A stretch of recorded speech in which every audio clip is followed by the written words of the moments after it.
What's your favorite colored cat? Orange, of course. Orange. Okay. Orange. Orange. Orange. Okay. Where is your favorite place you have ever traveled to? What's a thinker? I would say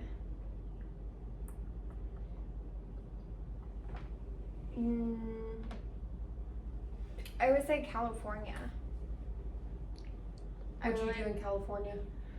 I actually traveled there to say goodbye to my grandpa who was dying in the hospital.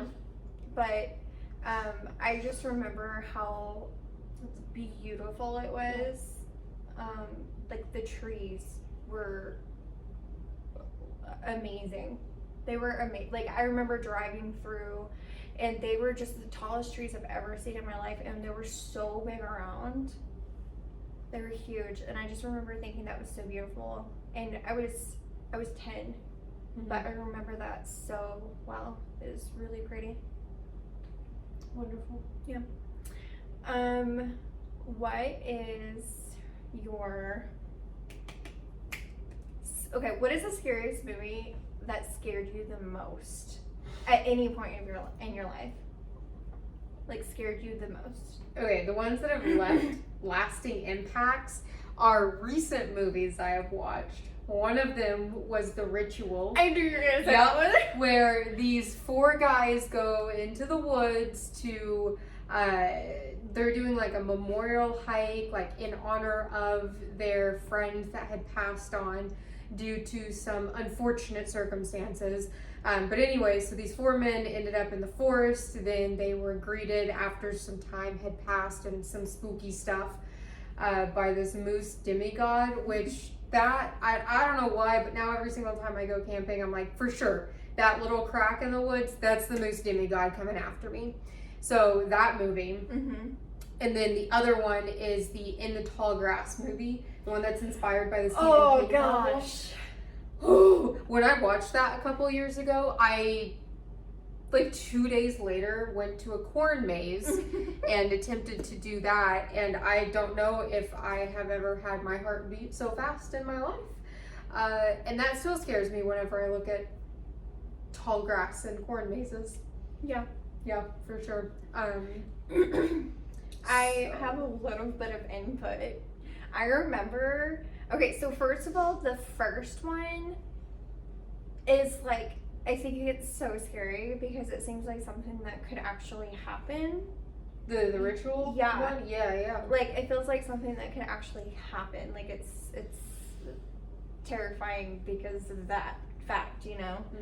But I remember at my bachelorette party, and we were in this cabin, and we were outside, and we were smoking, and you kept like looking into the woods, and you're just like, guys, I gotta go inside. I keep thinking there is a moose. It's For happening. the Ritual coming to get me. And I was like, okay, let's go, guys. It's time to go. Yeah. And then I also watched The Tall Grass, and my husband does not like spooky movies, but like the spooky movies he's ever watched is with me because he loves me. The sacrifices we make. Yeah.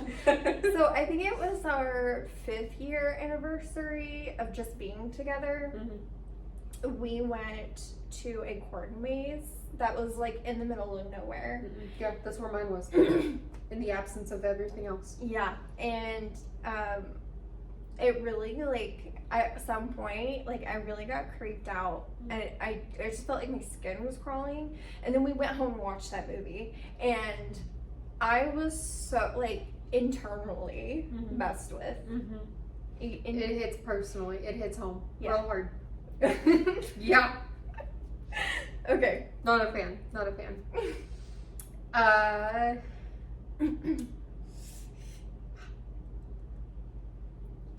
What is your biggest, like, since we're on the topic of media, your biggest, like, feel good, happy-go-lucky show that you watch when you just want to get away from the stress of life, and you know that you can go to that show because it's going to make you laugh and it's going to make you happy.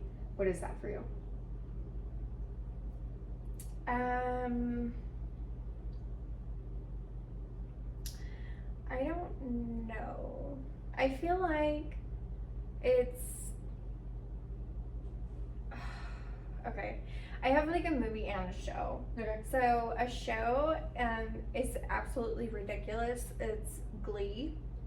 Because they're like singing and they have the most like ridiculous like drama that is so stupid, and you're just like, why is this happening? And then the show is Greatest Showman. It makes my heart just go. Doesn't that have like a really sad ending though? Is that the one with Zac Efron? Are we Yeah. about the same thing? Yeah. Yeah. Doesn't it have like a really sad ending? No. No? No. What am I thinking of then? No, it ends like where they like expanded and it turned into the circus rather than like a museum type of thing. Are there two versions of that movie? Because I swear the one I watched, he like lost everything. He did, but then they expanded to tents instead. So instead of the building, they lost everything, and then they ended up coming together, and they just started performing in tents, and that's where the circus like started for them. It became like a circus. They performed in tents. Okay. I'm if gonna I'm have to trust remembering you on it that, correctly, because that is not. It was like a everything burned and then it ended. That's the ending I remember. That's dark.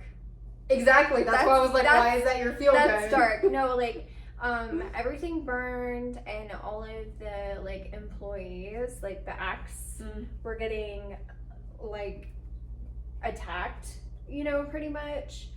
And then yeah, at the very end it showed like all the tents and stuff.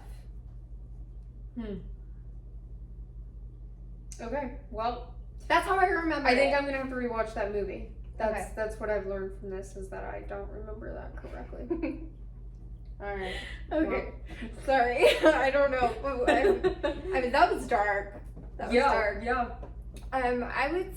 Okay, so I'm thinking about like, what is the most significant piece of art that you have purchased to you personally? Why did you get it? Where did you find it? What does it mean to you? Because you have a lot of art pieces. So when you first started asking that question, my brain immediately went to that you've seen. And then, okay, I am a huge, this probably sounds cliche or whatever, but I am a huge Vincent van Gogh fan. I absolutely love his work. And I had the opportunity to go to Chicago a few years ago, and we went to the Art Institute up there, and they had a few of his original paintings. Huge fan. I fangirled really hard. That's what I thought you were going to go with. But since it is not, I will circle back around to the actual question. And that is absolutely going to be that piece of art that I have hanging up over there. We can always include a picture of it so you guys know exactly what we're talking about. But it is a memento mori kind of. It's an ink print, so it's not a painting or anything like that. I purchased it. The city that we live in has like an art festival every month, not week, every month. And a bunch of vendors come and they open it up to the public, and everything's free. All the galleries in that area of town are free to go into. And that's where I found this specific ink printing was there. I saw it and I immediately knew I had to have it. There was also a price tag of $25 on it, and I was like, yeah, that's not right. So I was like, I'm willing to spend a little bit on this because I love it so much. So I asked the artist how much the price was, and she told me $150. Okay. And like at that time, right, keep in mind at that time I'm making like $10 an hour. I'm not making very much money. Yeah. But I was like, it matters not. I must have it. So I purchased it, and it's been hanging on my wall ever since then. But we will definitely, if we have not already, included a picture of that so you guys also know what we're talking about. But I absolutely love it. I always hang it in a prominent place in my apartments every single time I move, and right now it's in a rather prominent place in my living room. So yeah, that's about the gist of that. I'm gonna ask you the same thing then. I'll flip that question right back around to you. I would say it is the piece I had just gotten in May when we went to The oddities thing? yeah Yeah. the oddities. What is it called again? I think it was like quite literally just like the Curiosities and Oddities Expo. Yeah, so when we went to that, there were a lot of booths that had all different kinds of art pieces, like pieces that people had done themselves, but also there were some booths that had like very old pictures of people that weren't framed, or it was just so cool. So I got this beautiful piece. The frame is between the 1910s and 1930s, and the picture looks original, and the maker of the frames, like they're not even open anymore, but it is so pretty, and it kind of gives a little bit of a spooky vibe because it is so old. So I have it like faced to where it's like looking straight down my hallway, and it's of this like little girl that has like a butterfly on her back, or like a butterfly wings on her back. But yeah, I love that piece. It's very pretty, and it just kind of tells it's like a mystery. And I remember when my kids first saw it, they came in the house and they were like, why is there a random girl on our wall? And I was just like, just because I want her there. Just because she fits so well. Yeah. It flows. Yeah. I thought so. I thought that's the answer you were gonna give, but I just wanted to confirm that. Yeah. Yeah.